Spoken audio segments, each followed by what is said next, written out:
Hello everyone, this is Don Dimar. Live the day like a dream motto নিয়ে welcome to my another blog.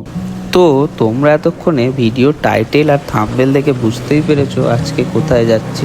আমরা যেহেতু গোপালপুর থেকে journey start করেছিলাম, তো গোপালপুর থেকে প্রথমে উজুলপুকুর চলে আসি। উজুলপুকুর থেকে সোজা জাঙ্গিপাড়া রোড ধরে জাঙ্গিপাড়া আসি।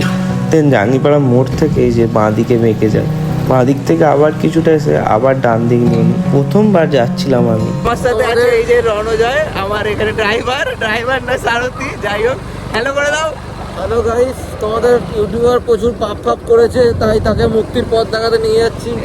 রণর সাথে ভুলভাল বকতে বকতে আর গ্রামের রাস্তার এত সুন্দর ভিউ উপভোগ করতে করতে আমরা কিন্তু মায়ের মন্দিরের দিকে এগিয়ে যাচ্ছিলাম। এটা আমার ফার্স্ট টাইম হলেও ও কিন্তু অনেকবারই গেছে, তাই ওই নিয়ে যাচ্ছিল আমাকে।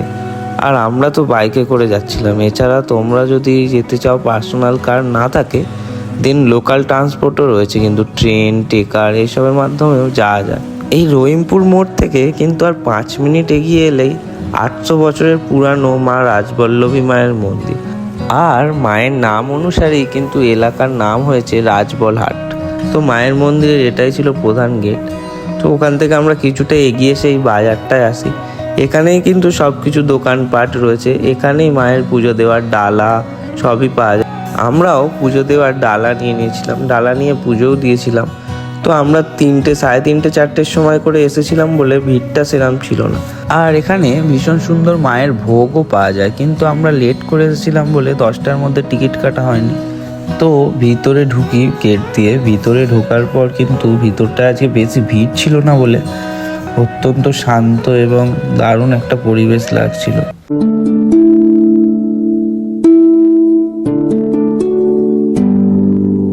শ্বেতবর্ণা মা রাজবল্লভী মায়ের মূর্তি কিন্তু এটা ছিল। তো এখানটা ঘুরে দেখছিলাম। এখানটা কিন্তু পূজার বলি হয়, দুর্গা পূজায় বেসিক্যালি হয়। এটা ছিল আটচালাটা। আর সাইডে এই যে মন্দিরগুলো রয়েছে সবকটাই কিন্তু শিব ঠাকুরের মন্দির ছিল। আর ভিতরটা ফাঁকা ছিল বলে খুব সুন্দর লাগছিল, বেশ শান্ত পরিবেশ। এই মন্দিরের বাইরের গেটের বাইরেই ঠিক রয়েছে মায়ের পুকুর। এই পুকুরের জলই মায়ের নানান কাজে ব্যবহার করা হয়। আর এই পুকুরের নানান ইতিহাস রয়েছে, মন্দিরেরও রয়েছে। তো এরপর ওখানে দেখে টেকে নিয়ে সামনেই একটা চায়ের দোকান ছিল। চা খেতে খেতে ভাবলাম উদয়নারায়ণপুর ব্রিজে যাব। যেমনি ভাবা তেমনি চলে আসা। আর অনেকটা সন্ধেও হয়ে যাচ্ছিল।